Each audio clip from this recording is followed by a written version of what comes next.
ಸ್ವಾತಂತ್ರ್ಯ ದಿನಾಚರಣೆ ಅಂದರೆ ದೇಶವೇ ಸಂಭ್ರಮಿಸುವ ಒಂದು ಸಡಗರ ಆಚರಣೆ. ವಿದ್ಯಾಸಂಸ್ಥೆ, ಸರ್ಕಾರಿ ಕಚೇರಿಗಳಲ್ಲಿ ಈ ದಿನವನ್ನು ಔಪಚಾರಿಕವಾಗಿ ಆಚರಿಸಲಾಗುತ್ತೆ. ಆದರೆ ಇಲ್ಲೊಬ್ಬ ದೇಶಭಕ್ತ ತನ್ನ ರಿಕ್ಷಾವನ್ನ ಪ್ರತಿ ಸ್ವಾತಂತ್ರ್ಯ ದಿನಾಚರಣೆ, ಗಣರಾಜ್ಯೋತ್ಸವ, ದೀಪಾವಳಿ ಸಂದರ್ಭ ಅತ್ಯಂತ ಸುಂದರವಾಗಿ ಸಿಂಗರಿಸಿ ಹಬ್ಬಗಳನ್ನು ಆಚರಿಸ್ತಾರಂತೆ.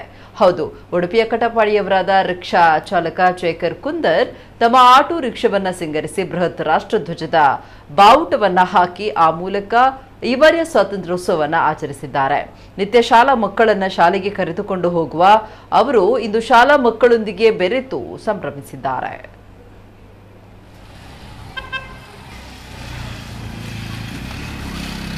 ನಾನು ವರ್ಷ ಪ್ರತಿ ದೀಪಾವಳಿಗೆ ಹಾಗೆ ಕರ್ನಾಟಕ ರಾಜ್ಯೋತ್ಸವ ಮಾಡ್ತೇನೆ. ಇದು ಸ್ವಾತಂತ್ರ್ಯೋತ್ಸವಕ್ಕೂ ಮಾಡ್ತೇನೆ. ಹೋದ ವರ್ಷ ಒಂದು ಸ್ವಲ್ಪ ಸಣ್ಣ ಮಟ್ಟಿನಲ್ಲಿ ಮಾಡಿದೆ. ಈ ವರ್ಷ ಅದಕ್ಕಿಂತ ಸ್ವಲ್ಪ ಜಾಸ್ತಿ, ಅಂದರೆ ಶಾಲೆ ಮಕ್ಕಳಿಗೋಸ್ಕರನೇ ನನ್ನ ಟ್ರಿಪ್ಪಲ್ಲಿ ಬರುವಂಥ ಎಲ್ಲ ಮಕ್ಕಳು, ಅದು ಸ್ಕೂಲಲ್ಲಿರುವಂಥ ಎಲ್ಲ ಮಕ್ಕಳು ನೋಡಲಿ, ಜನಗಳು ನೋಡಲಿ, ಮತ್ತೊಂದು ದೇಶಾಭಿಮಾನ ಅಂತಲೇ ಅದಕ್ಕೋಸ್ಕರನೇ ಇದೊಂದು ಕಾನ್ಸೆಪ್ಟನ್ನು ಪ್ರತಿ ವರ್ಷವೂ ನಾನು ಹಮ್ಮಿಕೊಳ್ತಾ ಇದ್ದೇನೆ. ಖರ್ಚು ಮಾಡಿ ಲೆಕ್ಕನೇ ಹಾಕಲಿಕ್ಕಿಲ್ಲ. ಯಾಕಂದರೆ ನನ್ನ ಫ್ರೆಂಡ್ಸ್ಗಳು ಡಿ ಇವೆಂಟ್ಸ್ನ ಕಾರ್ತಿಕ್ ಅವರ ತಂಡ, ಮತ್ತು ನಮ್ಮದು ಕಿಶಾನ್ ಸಂಗಮ್ನವರದ್ದು, ಮತ್ತು ಮಣಿಷಣೆ, ನಮ್ಮದು ಎಲ್ಲರೂ ಒಟ್ಟಾಗಿ ಇದು ರಾತ್ರಿ ಎಲ್ಲ ರೆಡಿ ಮಾಡ್ತೇವೆ ನಾವು.